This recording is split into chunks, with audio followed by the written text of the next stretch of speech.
Hey you guys, me again with another YouTube video.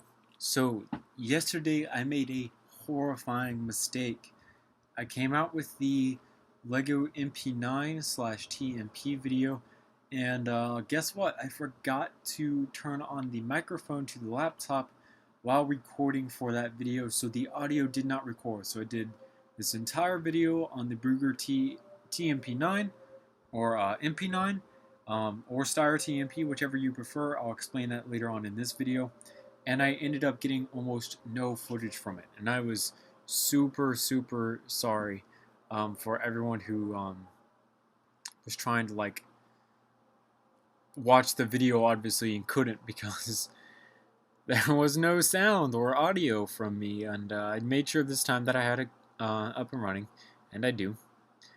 So we're going to go ahead and we're going to get into our machine pistol, otherwise known as the Steyr TMP Mark.III.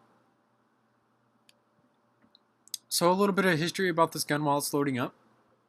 And this weapon originally started as the Steyer TMP.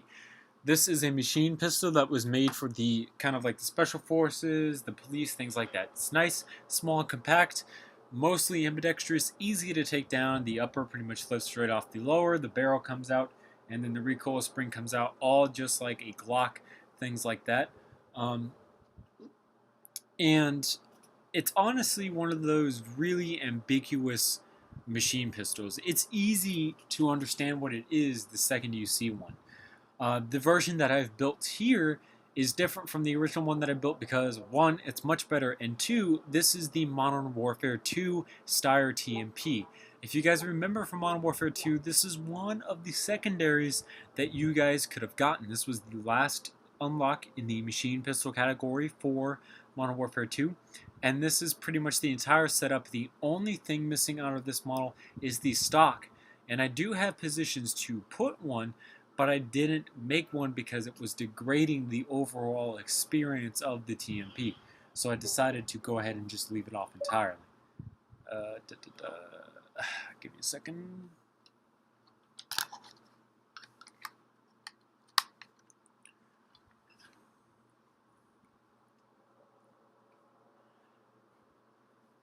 Now then, the interesting thing about the Steyr TMP is that it shoots 9mm and it can be easily interchanged with different calibers of the weapons.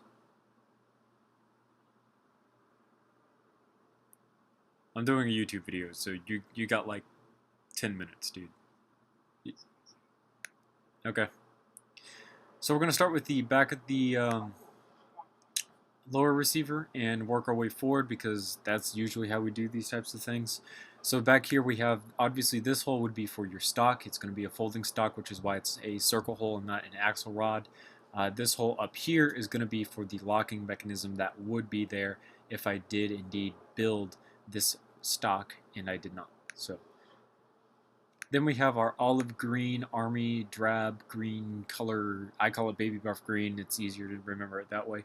Modern Warfare 2, this was the lower receiver color. I've never honestly seen a olive green lower TMP frame, but Modern Warfare 2 did have one, and it was modeled after a real TMP. So I guess the one that they got was with a lower receiver that was in this olive drab green.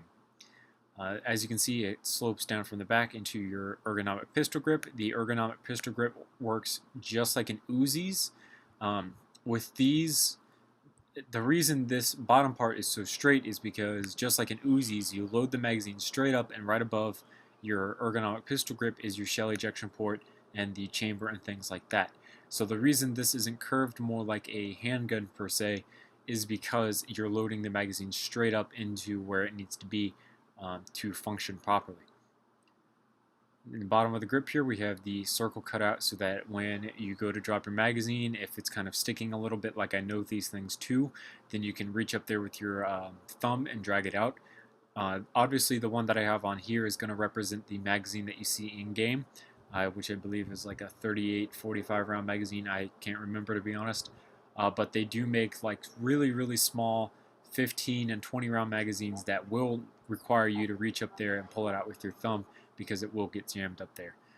Interesting thing about this magazine is that it is 4 studs wide or long and 2 studs wide, but you can see these bullets in the center of it, and that was a super fun feature to include in this model.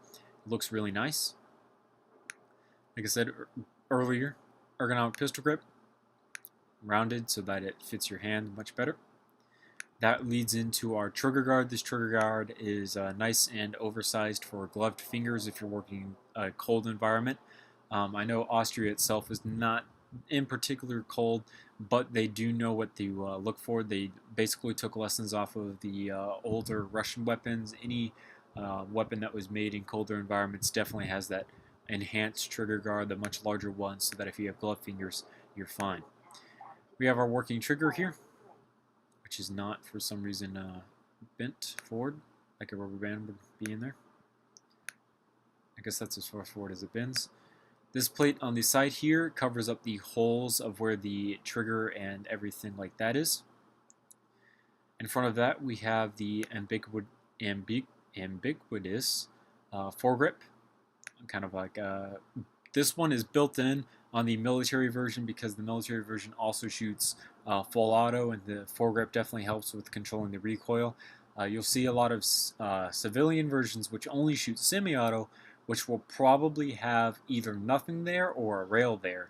And on the rail you could always mount a foregrip itself, but if you were to do that here in America, since it has a barrel length below 16 inches, it would be against the law. If you put a stock on it, you'd have to pay a $200 tax stamp.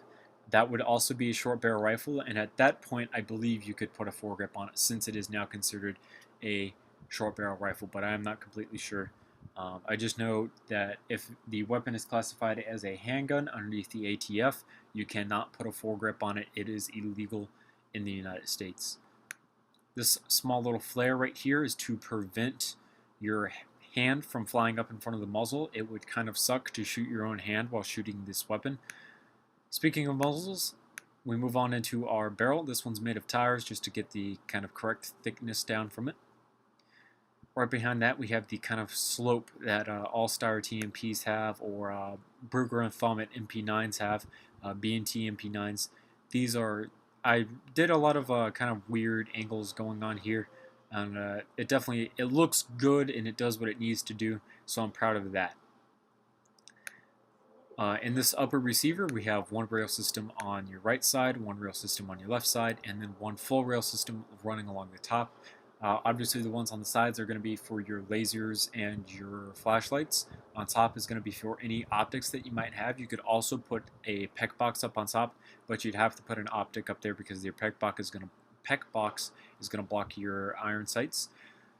Speaking of iron sights, we have the ring in the back, and then on the front we have the orange post, which is both game accurate, especially that front post. The front post looks some of the best. This is honestly one of my favorite iron sights that I've built. And then the final feature that we have to go over for the Steyer TMP would be the charging handle and shell ejection port. Also, there is an indent on this side in the game, so I did input that there. The charging handle is here in the back. It works just like a standard M4. You cock it back to charge the weapon, pull the trigger to shoot, dump the mag, and everything like that, so on and so forth. When you pull back this Lego version of the charging handle, it does open your shell ejection port. The shell ejection port does have a rubber band on the other side of it that snaps it back forward like a real firearm. So it operates pretty much just like the same thing. It has all the working features of the Steyer TMP aside from a safety/fire selector and the field strip capabilities. But other than that, it works just like a Steyer TMP. Where the shell ejection door is, you can see I have some curving going on here on the bottom and on this side as well. It makes it look a lot nicer. I really do appreciate these curves more than I do kind of like a square box thing. I'm starting to get into a lot more complicated brickwork with these kind of side angle pieces and things like that. But other than everything that I just went over in this video, that is it for the Steyer TMP MK.III. I apologize for putting up this video yesterday without any audio. That's why I'm redoing it now. And that pretty much wraps it up. So If you guys want to see more of this and this model and other models that I've built, don't be afraid to check out my website at bluejaythemeister.weebly.com. Don't worry, if you didn't catch any of that, it will be in the link, or it will be in the description below as a link. Click on that, it will take you right over to my website. I try to update it daily in late news, basically. I've been working on updating kind of where all the older guns are, the things that I built 3-4 years ago on this YouTube channel. All of those are going up on their own page on the website, and then all of these that look amazing compared to those are going on their separate page as well, so that you guys can get the difference. Some of my older guns I honestly forgot were there, so if you guys want to take a blast to a past, if you've been around for me for a long time, since I first uploaded my very first ATRT video, I believe. Don't be afraid to check that out. In case you guys want to catch up with some of the other things that I haven't released just yet as a YouTube video, those are also on the website. You can definitely hear some of the other weapons that I've built that I haven't even announced on this channel over there as well. But that pretty much sums it up, so I'll see you guys later. Thanks for watching. Remember to comment, rate, and subscribe for more videos similar to this one. See you.